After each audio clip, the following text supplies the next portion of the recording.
Dalam kesempatan kali ini saya akan share mengenai research topik saya yang saya sudah lakukan di Singapura ketika saya menjadi PhD student dan juga sekarang di Swiss, yaitu tentang 3D organoids atau cell culture, 3D cell culture yang sangat bisa dibilang 5 tahun ke belakang sangat cukup banyak dilakukan bahkan di industri farmasi atau juga di klinik. Sebagai introduction dari apa sih 3D cell culture itu dibandingkan 2D cell culture. Mungkin 2D cell culture adalah salah satu konsep yang sebagai biologis ini adalah semacam single atau simplified form kalau kita mau studi misalkan stem cell atau biology in general.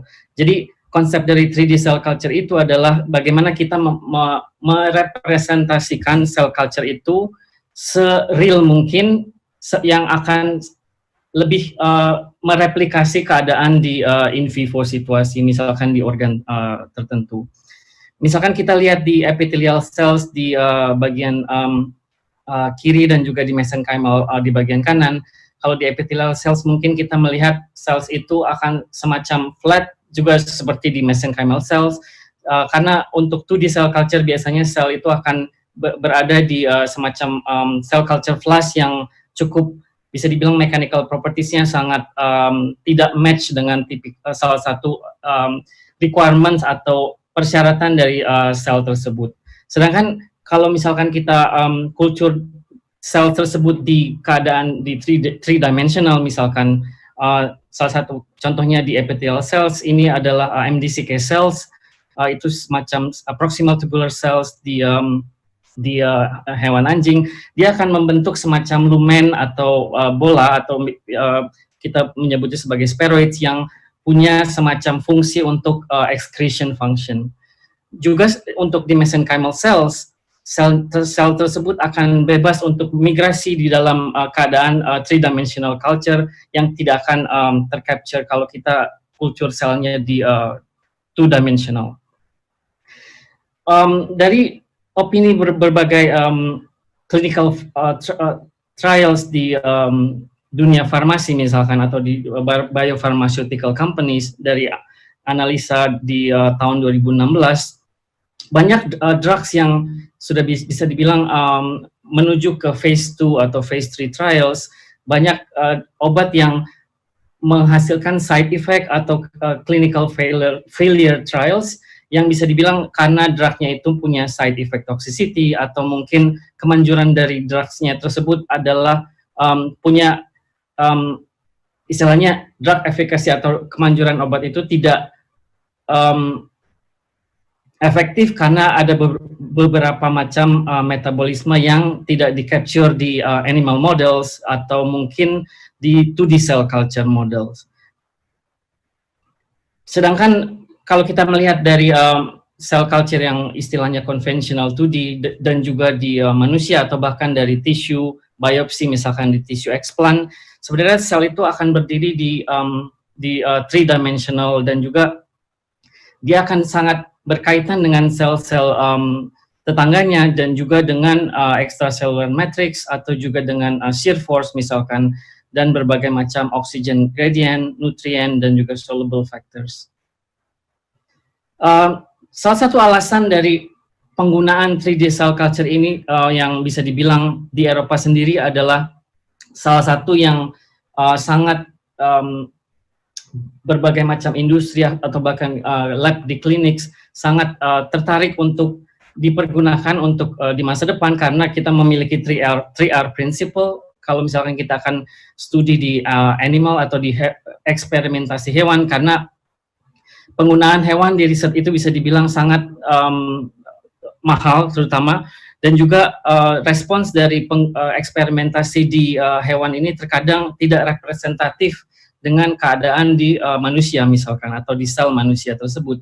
Dan dengan adanya 3R principle kita berusaha untuk mereplace atau mengurangi, reduce atau juga bahkan merefine dari eksperimental tersebut supaya penggunaan dari animal experimentation ini akan bisa dibilang sangat bukan dieliminasi tapi sangat minimum.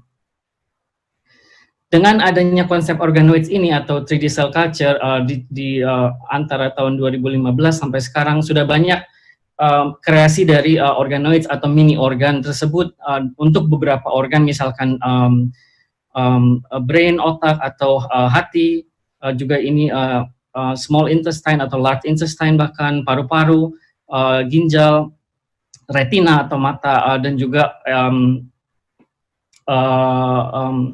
perut, stomak, juga jantung, dan juga berbagai aplikasi dari organoid tersebut, misalkan untuk memodel disease di in vitro atau di lab, yang bisa dibilang akan lebih merepresentatifkan keadaan di sel manusia yang bisa dibilang mendekati ke klinis, atau bahkan untuk menguji coba dari kemanjuran suatu obat di skala kecil. Jadi dengan adanya organoid tersebut kita bisa istilahnya membentuk seminimalis mungkin studi dari drug efficacy testing tersebut yang sangat berkaitan dengan biaya dari eksperimental tersebut misalkan, dan juga ke arah drug safety atau toxicity. Dan yang paling berkaitan dengan klinik mungkin adalah untuk organ replacement therapy, karena beberapa organ yang bisa dibilang rusak dengan adanya bantuan dari organoid tersebut akan bisa mereplace dari organ yang rusak tersebut.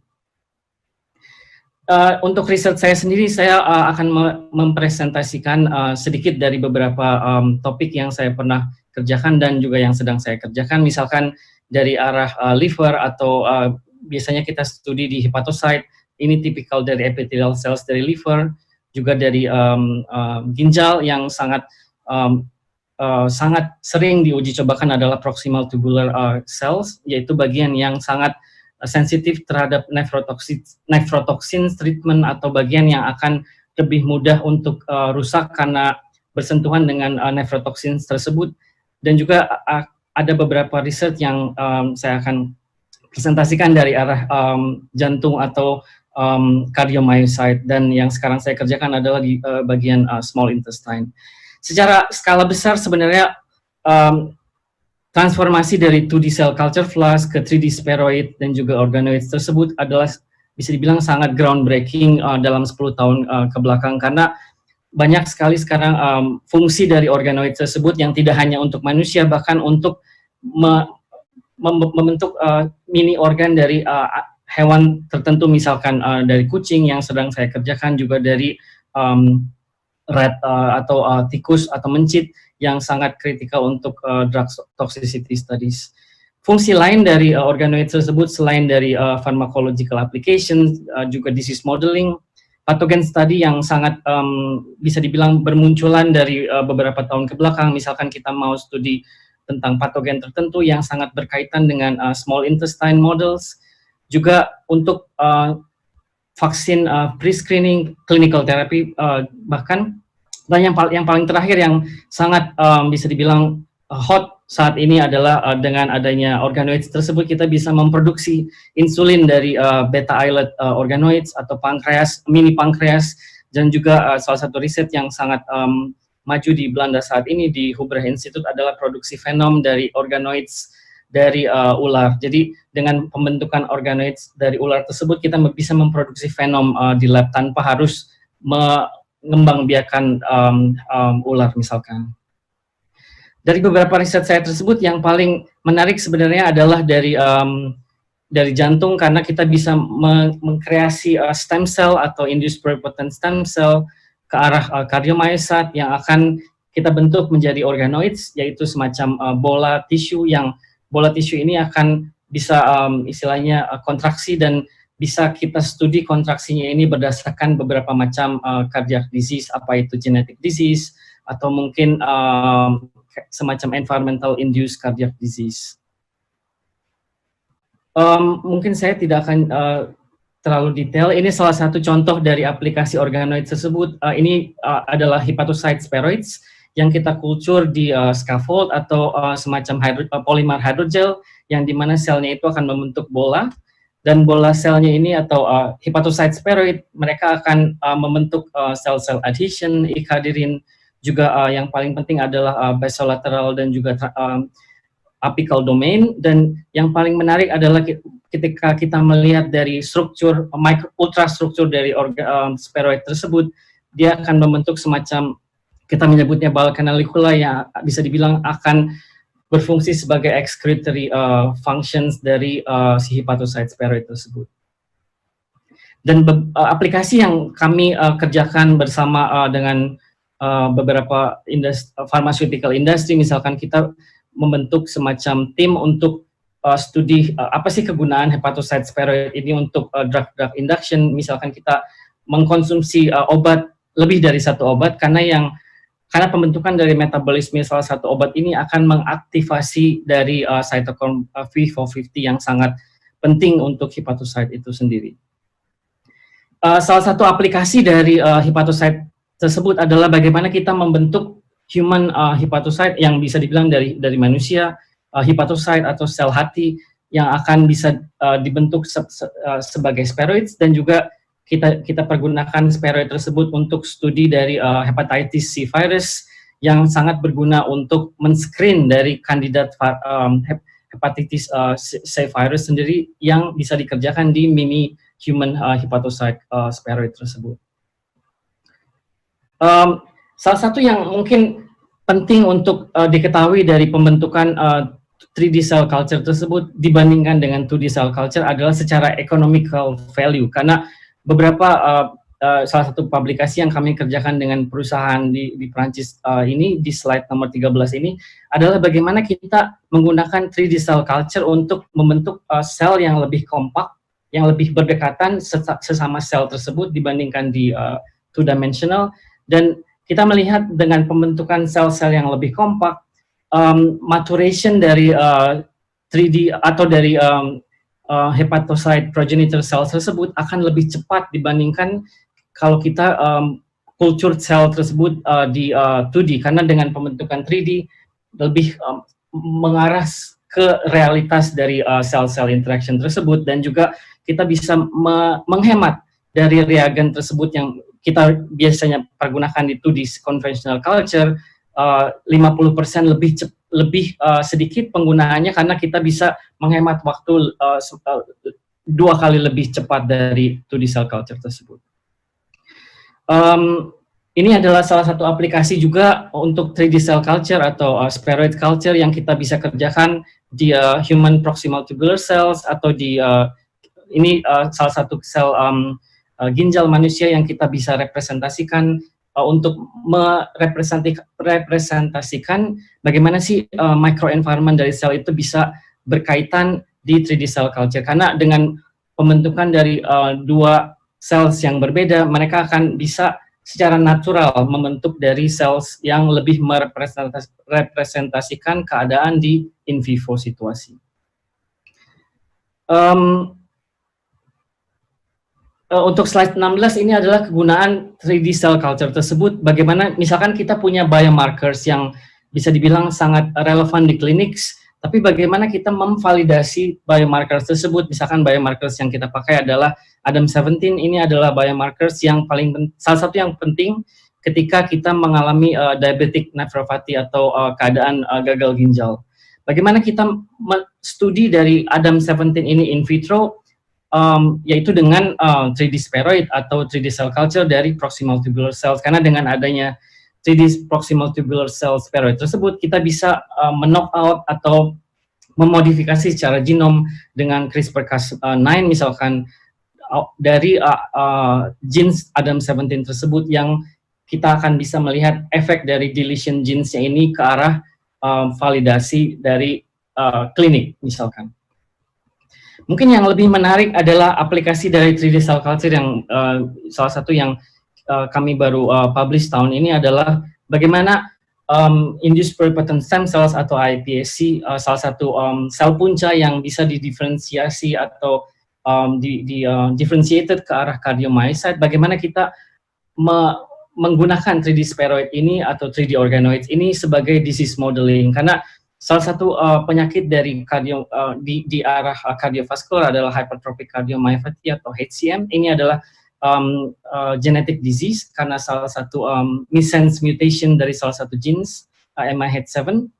Bagaimana dengan 3D cell culture ini dan juga stem cell biology kita bisa merepresentasikan dari penggunaan teknologi tersebut untuk melihat bagaimana perkembangan dari stem cell ini ketika didiferensiasi ke arah cardiomyocyte. Yang kita bisa lihat dari hypertrophic cardiomyopathic cardiomyocytes di slide ini adalah semacam abnormality dari contractile forces yang sel tersebut sudah perlihatkan ketika dikultur di cell culture plate ini, dan juga ketika kita mengkombinasi sel itu cardiomyocyte tersebut dengan non-myocyte cell, misalkan dengan cardiac fibroblast dan juga dengan cardiac endothelial cells, kita bisa melihat dari cardiomyopathic microtissues, dia akan sangat berbeda dengan healthy microtissues, yaitu selnya akan lebih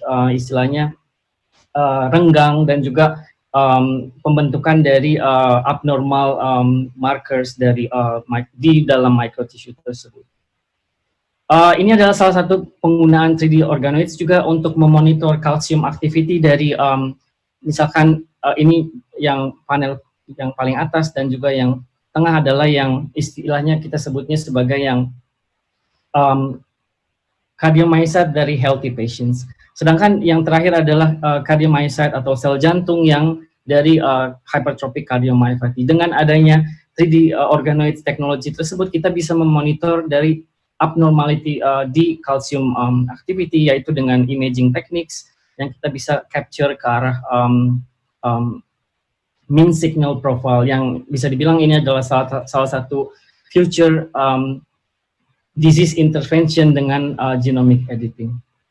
Mungkin slides yang terakhir yang saya akan representasikan saat ini adalah penggunaan robotic liquid handler, di mana kita bisa istilahnya seeding cells dari arah single cell iPS atau stem cell atau sel punca ke 384 well plate dengan robot ini, dan juga dengan adanya robot ini kita bisa mendiferensiasi stem cell tersebut ke arah cardiomyocyte dalam bentuk embryoid bodies, yaitu dalam bentuk semacam bola sel atau microtissue yang bisa dibilang 9 hari setelah induction dari cardiomyocyte differentiation tersebut, kita sudah bisa melihat pembentukan dari contractile embryoid bodies.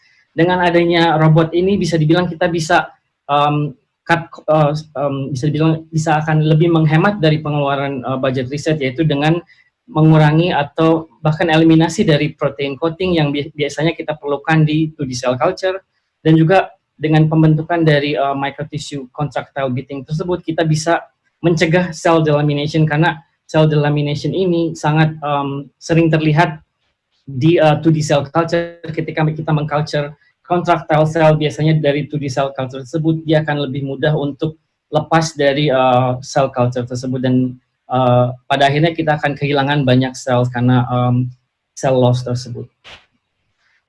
Banyak sebenarnya aplikasi dari 3D cell culture tersebut, mungkin yang tidak bisa saya sampaikan secara detail karena ini lebih ke arah introduction dari apa sih kegunaan 3D cell culture tersebut. Dengan adanya pandemic situasi saat ini, misalkan saya dengan beberapa saintis dari Kalbe Pharma dan juga dari ILLL di Jakarta, mudah-mudahan kita akan bekerja sama dan bersinergi untuk mengaplikasikan 3D organoids atau 3D cell culture tersebut untuk membentuk sel paru-paru dari manusia sebagai monitoring study dari SARS-CoV-2 atau COVID-19, bagaimana kita bisa studi ke arah lebih ke molecular mechanism di human lung organoid tersebut sebagai studi dari post-exposure studies untuk mencegah pembentukan fibrosis dari di COVID-19 patients tersebut.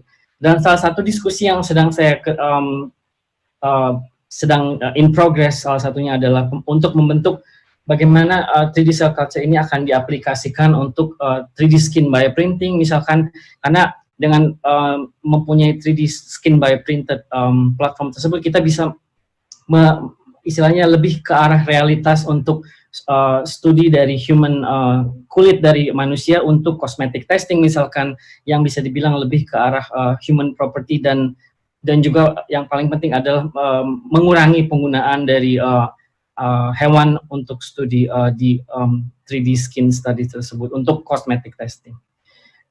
Sebagai rangkuman, sebenarnya banyak sekali aplikasi dari 3D cell culture atau organoid tersebut yang dengan kombinasi dari dengan stem cell misalkan kita bisa membentuk mini organ baik itu manusia atau bahkan hewan yang fungsinya bisa dibilang unlimited, dan dengan adanya teknologi tersebut kita bisa studi yang ke arah yang lebih real untuk molecular atau bahkan biological studies yang lebih in-depth atau lebih mendalam. Dengan slide terakhir saya tersebut, saya sampaikan terima kasih, dan dan untuk sesi tanya jawab saya akan berusaha untuk menjawab pertanyaan yang akan disampaikan. Mungkin dengan berakhirnya presentasi saya tersebut, ini saya persilahkan waktu dan tempat ke Dr. Taifum Mahmud.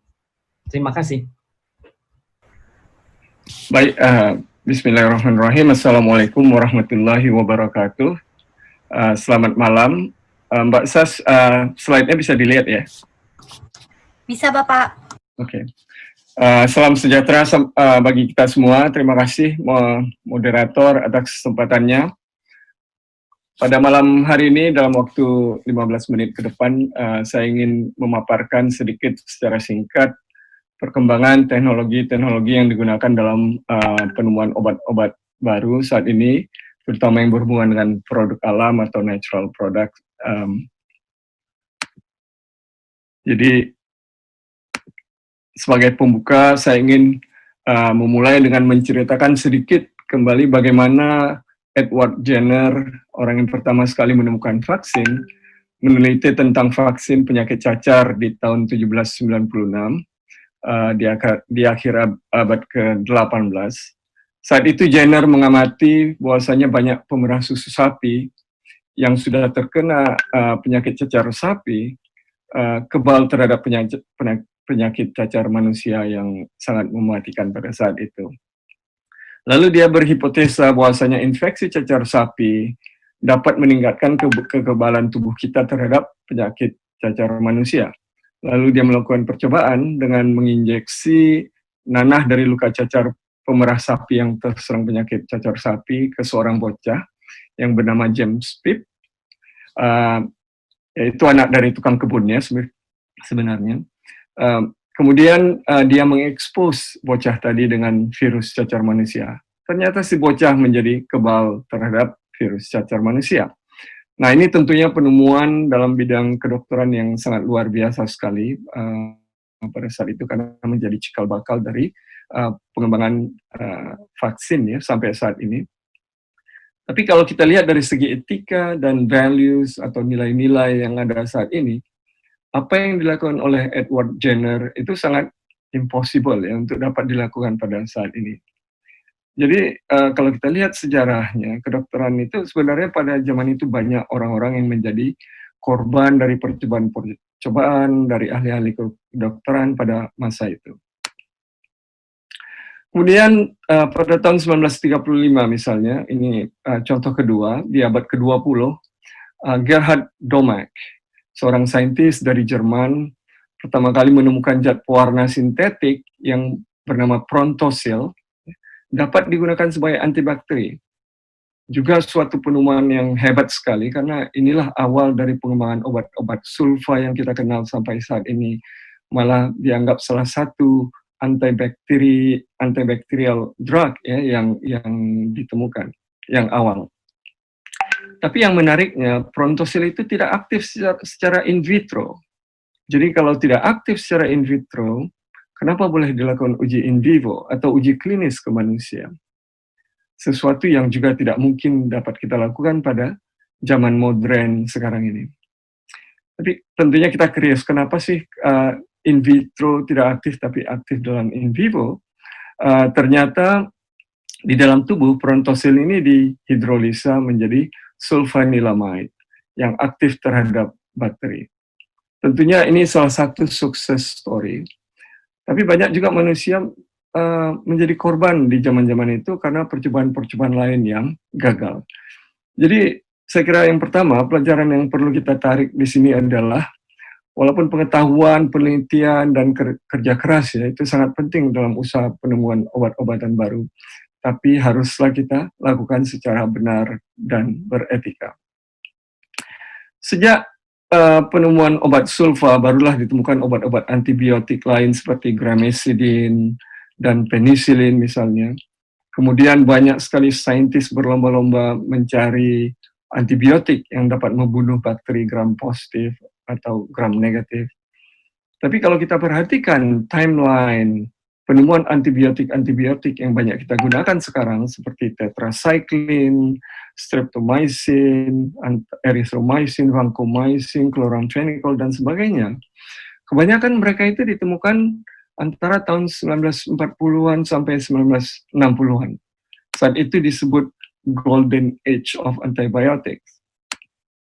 Tapi kalau kita lihat jumlah antibiotik yang di-approve oleh FDA dari tahun 1980-an sampai ke abad 21 ini, jelas terlihatlah jumlah penurunan yang sangat drastik sekali. Sementara itu jumlah bakteri yang resisten terhadap obat-obatan yang ada semakin meningkat. Jadi apa yang salah di sini? Jadi salah satunya adalah cara-cara tradisional yang selalu kita lakukan untuk menemukan obat itu tidak lagi mampu memberikan obat-obat baru yang kita butuhkan. Kalau kita lihat jenis atau sumber dari obat-obatan yang banyak digunakan saat ini, secara umum ya mungkin dapat kita bagi dalam 3 kelompok besar. Yang pertama itu adalah obat-obat dari alam, seperti herbal, natural products, atau derivatif-derivatifnya. Yang kedua, obat-obat sintesa. Dan yang ketiga, apa yang disebut dengan biologic, seperti biological micromolecules, monoclonal antibodies, growth factor, dan lain-lain. Jadi banyak sebenarnya saat ini obat-obat biologics yang dikembangkan dan digunakan untuk penyakit kanker, misalnya autoimmune dan sebagainya. Tapi tentunya teknologinya itu masih sangat tinggi dan harganya masih sangat mahal ya. Kemudian obat-obat sintesa tentunya juga memainkan peranan yang sangat penting sekali. Tapi sayangnya saya kira bidang ini masih kurang peminatnya di Indonesia, dan memang kemampuan kita untuk memproduksi obat itu di Indonesia kan masih sangat rendah sekali ya. Kalau tidak salah itu lebih dari 90% bahan baku obat di Indonesia itu masih diimpor dari luar negeri. Tapi karena kekayaan alam kita yang kita miliki dengan biodiversitas yang sangat luar biasa sekali, saya kira sudah lumrah barangkali banyak penelitian obat-obatan di Indonesia itu kelihatannya lebih berkembang yang berasal dari alam. Memang kenyataannya banyak obat-obatan yang berasal dari alam, apakah itu dari tumbuhan, binatang, mikrobial, atau marine, itu memang sangat banyak ya digunakan.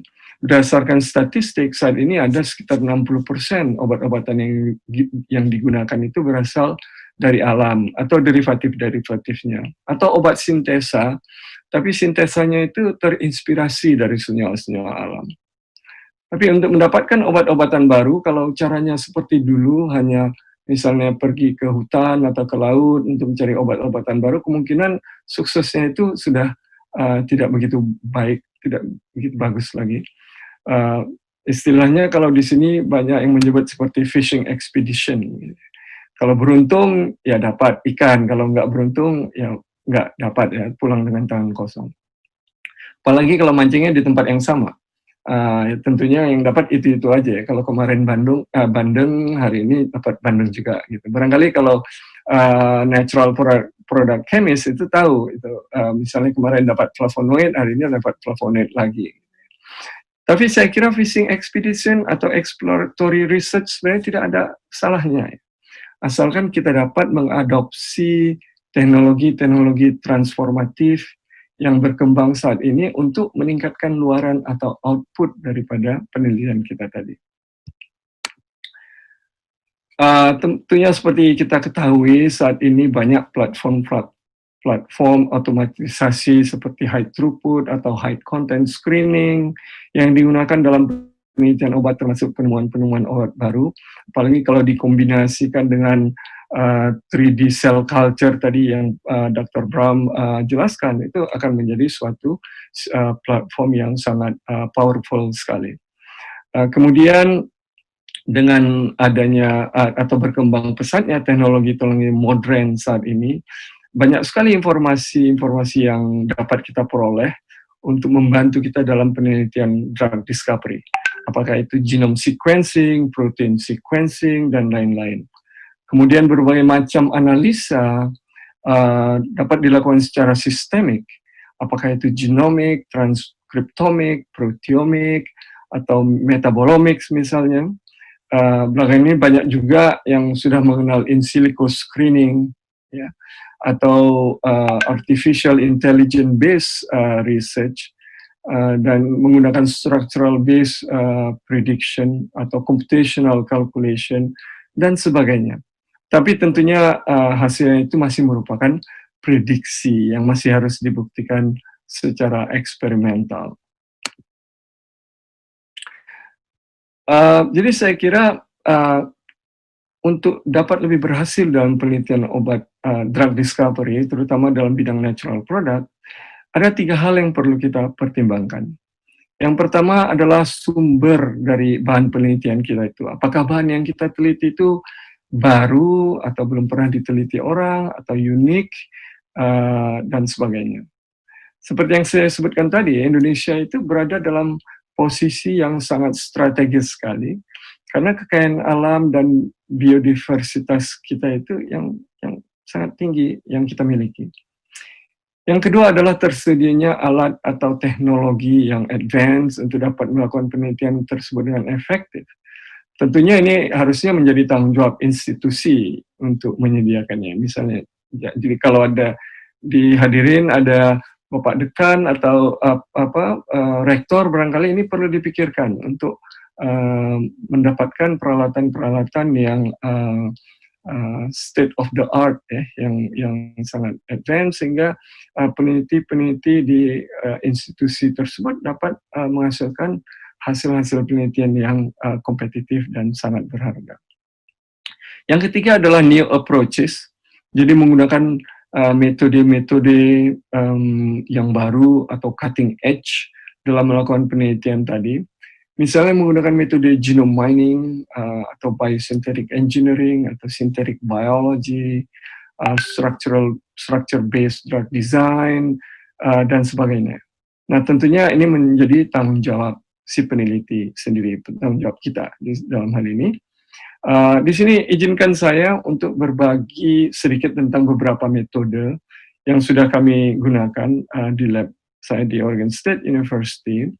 Yang pertama adalah metode genome mining, yaitu dengan melihat apakah suatu organisme itu punya potensi nggak untuk memproduksi suatu senyawa yang berguna, yang bisa dijadikan obat. Jadi sebelum kita menghabiskan waktu untuk menganalisa kandungan kimia dan sebagainya, kita lihat dulu blueprint-nya, ya. Apakah bakteri atau jamur atau apa saja mempunyai genetic make-up atau genetik atau kromosom yang bisa memproduksi suatu senyawa berkhasiat. Kadang-kadang walaupun jika punya potensi, baru kita lakukan analytical kimia atau analisa dari kandungan kimianya. Nah, itu bisa dilakukan secara sistemik juga, ya, secara sistem, misalnya menggunakan metabolomic studies.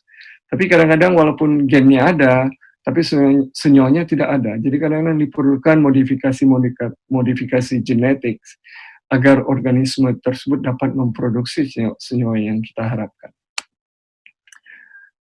Cara yang kedua dapat juga dilakukan dengan rekayasa genetik dari organisme yang telah diketahui memproduksi suatu senyawa aktif, yaitu dengan merubah biosynthetic pathway atau merubah sistem di dalam organisme tersebut, sehingga dapat kita memproduksi senyawa-senyawa baru. Jadi misalnya kita blok suatu pathway dan mengharapkan sistem atau produksi dari senyawa-senyawa di dalam bakteri tadi mengarah kepada senyawa-senyawa baru yang biasanya tidak diproduksi.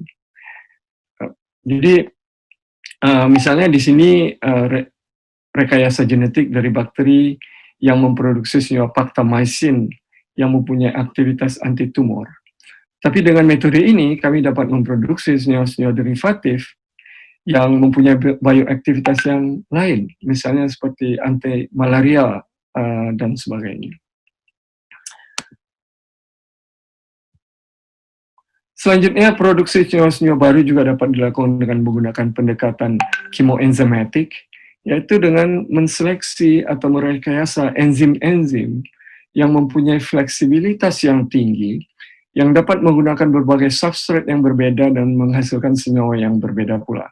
Dengan pendekatan ini, kami berhasil memproduksi banyak senyawa-senyawa derivatif, seperti yang terlihat di sini, yang selanjutnya dapat diuji aktivitasnya melalui screening farmakologi misalnya. Selanjutnya dengan menggunakan structural atau computational calculation approach, bisa juga dilakukan atau memproduksi senyawa-senyawa baru. Yang kami teliti di sini adalah obat anti-TBC, rifampicin ya, barangkali banyak yang tahu, walaupun rifampicin digunakan sebagai first line drug untuk TBC, tapi belakangan ini sudah banyak kuman TBC yang kebal terhadap antibiotik itu.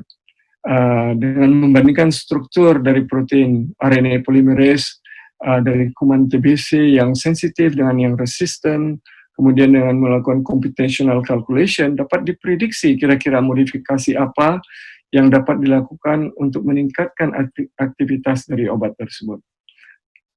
Hasilnya bahwa modifikasi struktur yang sangat simpel, misalnya menghilangkan methyl group di sini menjadi senyawa tanpa methyl group seperti ini, ternyata secara calculation ini dapat mempunyai aktivitas yang lebih tinggi terhadap RNA polymerase yang sudah resisten. Tapi masalahnya tentunya bagaimana kita bisa memproduksi atau membuat senyawa seperti ini. Tapi alhamdulillah dengan menggunakan genetic engineering dikombinasikan dengan organic synthesis, kami berhasil memproduksi senyawa ini. Ini crystal structure-nya dalam bentuk dimer ya. Dan ternyata memang benar senyawa yang baru ini lebih aktif terhadap resisten TBC. Ada juga metode yang disebut dengan synthetic biology yang saya sebutkan tadi. Misalnya dalam hal ini kita bisa menggabungkan gen-gen dari satu organisme atau dari berbagai organisme, mix and match, ya. Dan semuanya dimasukkan ke dalam suatu host organism atau suatu inang, seperti bakteri tanah, Streptomyces silicolor, atau yeast, atau sel ragi, ya, untuk menghasilkan senyawa-senyawa baru yang tidak bisa diproduksi atau tidak pernah diproduksi secara alami sebelumnya. Jadi sebagai informasi, di Amerika Serikat ini produk alam atau natural product itu tidak bisa dipatenkan. Tapi kalau kita menggunakan metode synthetic biology dan menghasilkan senyawa-senyawa baru, yang kita kreasi sendiri tentunya itu dapat dipatenkan. Saat ini sudah ada beberapa senyawa tabir surya alami yang kami produksi melalui metode synthetic biology ini. Jadi berdasarkan teknologi ini beberapa tahun yang lalu kami luncurkan perusahaan startup yang bernama Gadusol Laboratories untuk mengembangkan senyawa ini sebagai natural sunscreen. Jadi waktu saya sudah habis, jadi jika ingin mengetahui lebih lanjut tentang program-program yang kami lakukan, silakan mengunjungi website lab saya di Oregon State University atau website perusahaan Gadusol Laboratories. Saya kira demikian presentasi dari saya. Terima kasih atas perhatiannya. Mohon maaf jika ada yang kurang. Saya akhiri dengan alhamdulillah. Wassalamualaikum warahmatullahi wabarakatuh. Selamat malam. Selamat pagi buat rekan-rekan di US. Saya sedikit presentasi tentang riset kami di laboratorium kami di Kansas tentang drug delivery ke otak dan immune cells. Jadi di laboratorium kami ada dua proyek. Salah satu proyek untuk mengarahkan drug molecule ke otak, dan yang satu lagi adalah drug delivery ke immune cells. Obviously kita nggak punya waktu untuk memberi dua-duanya, dan ini hanya presentasi singkat. Jadi saya akan sedikit overview tentang drug delivery ke immune cell, dan di slide saya sudah saya paparkan referensi-referensi papers, jadi kalau ada yang interested bisa baca, kalau ada yang mau tanya silakan kontak saya. Jadi di sini kami mencoba menerangkan tentang proyek nomor 2, hanya singkat. Ini kami mencoba untuk mengontrol autoimmune diseases dengan mengontrol aktivasi dari immune cells. Jadi kami menggunakan hipotesa di mana sewaktu T-cell teraktivasi ada yang dinamakan immunological synapse formation. Jadi formasi ini adalah translocation dari signal 1, which is TCR-MHC complex, dan signal 2, either ICAM-LFA or other signals. Nah, kami mendesain BPI molecules, ini BPI molecules, yang bisa memblok translokasi ini sehingga immune cell tidak teraktivasi. Jadi targetnya adalah autoimmune diseases seperti rheumatoid, seperti multiple sclerosis. Ini data animal model. Obviously, molekul kami hanya sampai preclinical. Jadi BPI molecule bisa mensuppress progression of MS, which is EAE model. Dan juga kami bisa suppress rheumatoid arthritis dan type 1 diabetes. Proses ini adalah antigen specific, ya. Jadi tidak mensuppress general immune response.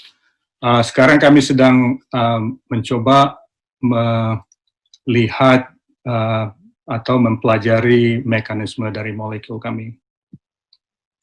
Oke, yang saya mau bicarakan adalah lebih panjang lagi adalah proyek pertama, yaitu bagaimana mengirim obat ke otak, karena drug delivery to the brain it's very difficult. Jadi sekitar 98% senyawa drug molecules yang ada sekarang ini hanya bisa mengobati tisu other than otak, ya. Jadi hanya 2% bisa ke otak. Jadi banyak problema untuk mencari solusi brain diseases. Jadi salah satunya mungkin membor skull sehingga bisa mendeliver molekul ke otak. Jadi kalau ada cara yang lebih baik, mungkin lebih baik kepada patient, ya. Jadi cara kami adalah sebagai berikut. Biasanya molekul yang berada di systemic circulation itu menuju otak melalui 2 pathway, ya. Ini for simplicity. Salah satu adalah melalui transcellular, melalui cellular membrane, dan yang lain adalah satu lagi adalah melalui paracellular pathway. Tapi paracellular pathway ini sangat ketat, ya, hanya molekul dengan hydrodynamic radius less than 11 angstrom yang bisa masuk through. Jadi ions misalnya mungkin bisa pass through. Jadi riset kami adalah bagaimana sedikit secara equilibrium dan reversible membuka paracellular pathway ini. Nah, di paracellular pathway ini sehingga molekul can trickle in through this junction. Jadi paracellular pathway ini banyak protein-protein sebagai cell adhesion molecule. Tadi sudah disebutkan oleh Pak Bram, ada banyak cell adhesion molecule. Jadi cell adhesion molecule yang membuat velcro di sini. Jadi ide kami ya bagaimana cara memodulasi velcro ini sehingga porositas di paracellular ini membesar sehingga molekul bisa trickle in. Oke. Jadi idenya sangat simpel. Kita mendesain peptida berasal dari sequence dari velcro molecule, sehingga kalau kita tidak menggunakan peptida kita, maka molekul tidak bisa masuk melalui paracellular pathway. Kalau kita menggunakan molekul kita sehingga ini terbuka karena proses ini adalah proses equilibrium, the junction will close automatically. Secara singkat, saya hanya mula-mula ya kita melakukan in vitro, seperti kita buat in vitro cell culture model, sehingga kita bisa melihat mannitol. Mannitol itu adalah paracellular marker. Bisa nggak dia translocate from the apical to basal lateral. Dengan menggunakan peptida kita bisa meningkatkan translocation of mannitol melalui paracellular pathway. Jadi di topik ini ada dua peptida yang kita gunakan, yang namanya HAV6 dan ADTC5. Jadi dengan kita sudah with a long story short, HAV peptide kita pelajari di mana binding site-nya di target protein adalah cadherin. Ternyata HAV6 itu mempunyai binding site yang berbeda dengan ADTC5. Nah, kita pelajari dengan menggunakan NMR dan molecular model. Kita hipotesakan bahwasanya beginilah cara cadherin berinteraksi di intercellular junction, dan HAV peptide membuka porositas dengan memblok cis interaction, dan ADTC5 membuka porositas dengan inhibit trans interaction. Apakah in vivo sudah berhasil? Jadi ini kita menggunakan MRI. This is live animal. Kita injeksi GDTPA. GDTPA itu adalah MRI enhancing agent. Kemudian kita injeksi with modulator kita. Okay. Kita lihat ini control. You can see the GDTPA can trickle into the brain because the molecular weight of GDTPA sekitar 700 Dalton. Tapi dengan menggunakan HAV peptide kita bisa lihat we can get quite a bit of GDTPA again into the brain. Awareness, I guess, if you want to say that. Kita gunakan Y-maze dan novel object recognition. Jadi itulah sedikit overall research kami, dan kami juga sedang memikirkan bagaimana sebenarnya mekanisme dari pembukaan dari paracellular porosity ini, sehingga kita bisa deliver drug to the brain dengan safe, tanpa side effect. Okay, thank you for listening. Hopefully you have questions. Ya, terima kasih Pak Teruna. Sekarang saya buka untuk sesi pertanyaan Q&A. Silahkan. Silakan Mas Mu. Silahkan. Mas Hasan. Terima kasih. Assalamualaikum warahmatullahi wabarakatuh. Sangat menarik materi hari ini. Saya ada beberapa pertanyaan khususnya buat Pak Bram terkait dengan saya juga sedikit punya pengalaman dengan spheroid, namun ada menjadi tantangan adalah satu, saya biasa menggunakan agarose untuk coated gitu ya. Namun di sana tantangannya adalah keseragaman hasil spheroidnya. Yang berikutnya adalah medianya ketika saya biasa bermain dengan breast cancer cells, tidak semua sel lain bisa otomatis menjadi spheroid. Nah, tantangannya adalah haruskah kita memiliki resep media tertentu gitu. Itu pertanyaan pertama. Yang kedua adalah secara praktis di Indonesia memang kita punya banyak tantangan terkait dengan harga barang habis pakai, khususnya yang ultra low, sehingga saat ini kita perlu modifikasi untuk membuat sebuah spheroid yang baik tetapi replicable gitu. Nah, apakah Mas punya ini trik kira-kira yang tidak terlalu mahal itu, yang mudah dilakukan khususnya dengan resource yang terbatas di Indonesia, bagaimana? Demikian mungkin 2 pertanyaan. Terima kasih. Untuk Agarose misalkan, karena ini kan lebih ke arah gel base ya, jadi selnya pun akan bebas untuk membentuk, ada yang besar, mungkin ada yang kecil, ada yang pertengahan. Kalau untuk ini kan semacam embedded system di gel Agarose, meskipun Agarose kan tidak spesifik untuk sel, mungkin kalau cancer cell dia akan lebih gampang. Untuk size distribution mungkin kalau memang tujuannya untuk membentuk spheroid, tidak harus dengan embedding misalkan di hydrogel, bisa juga dengan hanging drop, karena dengan hanging drop lebih gampang karena akan flip kan, dia akan inverted, jadi lebih ke arah gravity force spheroid formation. Dan hanging drop ini bisa dibilang teknologi primitif yang sangat mudah dan juga murah, karena dengan mengkontrol volume dari hanging drop itu kita bisa mengontrol juga cell density, jadi yang akan mempengaruhi dari seberapa besar dari spheroid itu, apakah selnya akan lebih besar atau lebih kecil, tergantung dari cell density ketika seeding cell. Jadi dan juga berapa volume yang akan istilahnya di drop terus kemudian di flip.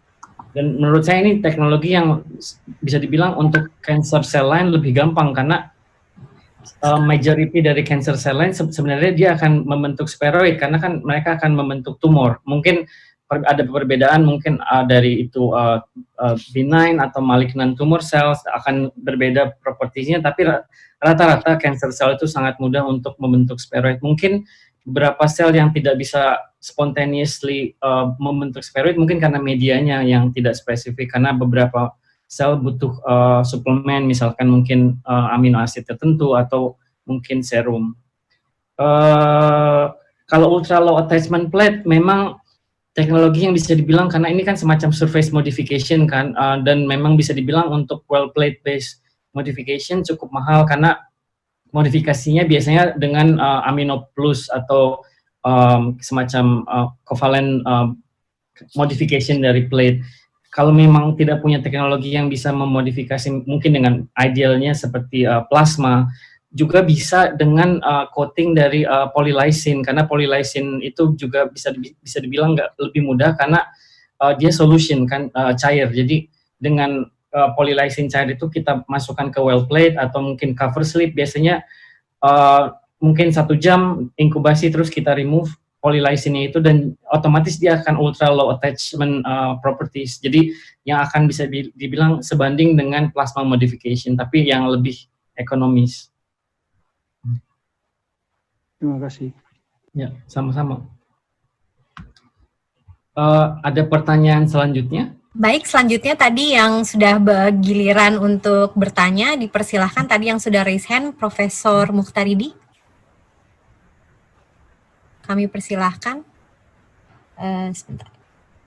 Ada pertanyaan di chat juga sih. Ya, silakan Mas Bram, bisa dibacakan yang di chat dulu. Pertanyaannya adalah, ini tentang penelitian S3 untuk membuat bioartificial liver dari induced pluripotent stem cell. Memang kendalanya dari penelitian bioartificial liver ini adalah kesulitan dalam masa hidupnya yang pendek, terutama untuk hepatocyte, karena hepatocyte itu kan terminally differentiated cells, jadi dia either dying atau maintain, jadi dia tidak akan proliferate. Saran untuk memperpanjang masa hidup selnya adalah dengan mempresentasikan spesifik cell ligand, misalkan kalau misalkan dalam bentuk collagen sandwich, bisa dibilang selnya, hepatocyte-nya akan disandwich di antara 2 collagen layer, atau mungkin ke arah spheroid. Jadi biasanya hepatocyte ini dia akan lebih mudah untuk survive kalau dia punya misalkan sel tetangga yang bisa untuk meng-anchor selnya, atau dengan hydrogel tertentu misalkan kolagen. Jadi dia tidak akan bisa survive kalau selnya itu hanya single cell suspension tanpa di compact. Itu sih saran saya. Jadi mungkin lebih ke arah bagaimana mengkultur selnya ini untuk lebih ke arah long term survival.